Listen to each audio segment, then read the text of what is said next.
Majelis Kehormatan Mahkamah Konstitusi atau MKMK akan memutuskan sidang etik terhadap Ketua MK Anwar Usman terkait dengan putusan MK soal usia minimum Capres-Cawapres. Menurut rencana, putusan etik akan dibacakan pada hari ini. Hari ini, Saudara, MKMK telah menggelar kemarin, Saudara, MKMK ini sudah menggelar rapat tertutup untuk merundingkan isi putusan yang akan dibacakan pada hari ini. Majelis Kehormatan Mahkamah Konstitusi mengklaim telah mencapai kesimpulan. Sebelumnya, Ketua MKMK Jimli Asidiki menyebut draft putusan sudah disiapkan, namun isi rinciannya masih dirundingkan. Ketua Sekretariat Majelis Kehormatan Mahkamah Konstitusi Fajar Laksono, Saudara, kemarin pagi ini mengonfirmasi soal rapat internal MKMK untuk merundingkan isi putusan di hari ini. Rapat internal berlangsung secara tertutup. Rencananya, Saudara, kemarin pada pukul 9 waktu Indonesia bagian Barat.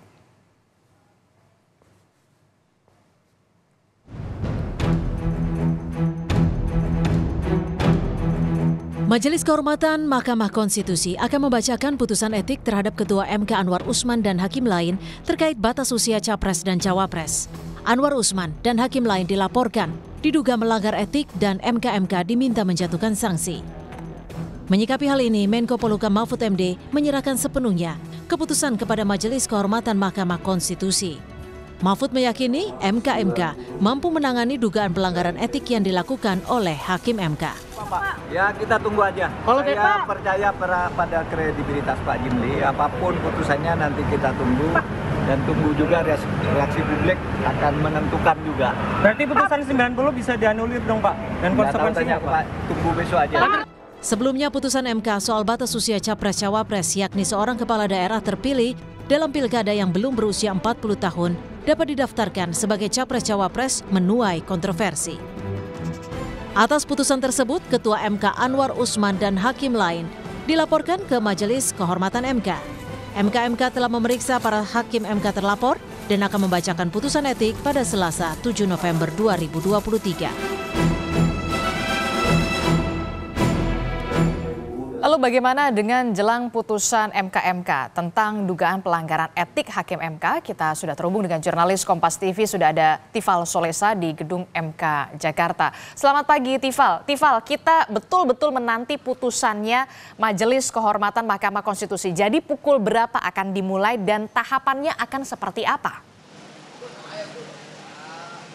Jelang pukul 7 pagi tadi saya mengonfirmasi kepada Ketua Sekretariat Majelis Kehormatan Mahkamah Konstitusi Fajar Laksono dan ia memastikan bahwa pembacaan putusan dari Majelis Kehormatan MK atas dugaan pelanggaran etik yang sudah dilaporkan oleh para pelapor akan dibacakan keputusannya nanti di ruang sidang pleno Gedung Utama Mahkamah Konstitusi Republik Indonesia pada pukul 4 sore nanti. Pada pukul 16 waktu Indonesia bagian Barat, majelis yang dipimpin langsung oleh Ketua Jimli Asidiki yang dianggotai oleh 2 orang, ada Wahiduddin Adam selaku hakim aktif MK dan juga Bintan Saragih yang juga ikut menjadi bagian dari anggota Majelis Kehormatan akan menyampaikan putusannya untuk 21 laporan yang sudah dilayangkan dari berbagai kalangan, dari kalangan akademisi hingga kalangan koalisi masyarakat sipil.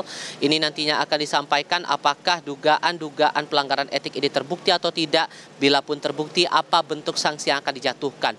Perlu diingat lagi bahwa sebelum sampai pada momen pembacaan putusan ini, Majelis Kehormatan ini sudah melakukan yang namanya rapat Majelis Kehormatan yang berlangsung secara tertutup. Sebetulnya ini juga sudah tertuang dalam Peraturan Mahkamah Konstitusi nomor 1 tahun 2023 yang pada intinya rapat yang berlangsung tertutup ini adalah bentuk untuk majelis ini memformulasikan rumusan dari putusan yang akan dibacakan pada hari ini atau yang akan dibacakan pada sore nanti berkaitan langsung dengan laporan dari para pelapor, kemudian argumentasi dari pihak pelapor, poin-poin penting apa saja disampaikan, diperkuat lagi dengan bukti-bukti dari keterangan saksi maupun juga ahli yang dibawa oleh para pelapor, plus ditambah dengan keterangan dari para terlapor dan juga hakim-hakim konstitusi yang berhubungan langsung dengan dugaan pelanggaran etika dilaporkan oleh para pelapor ini.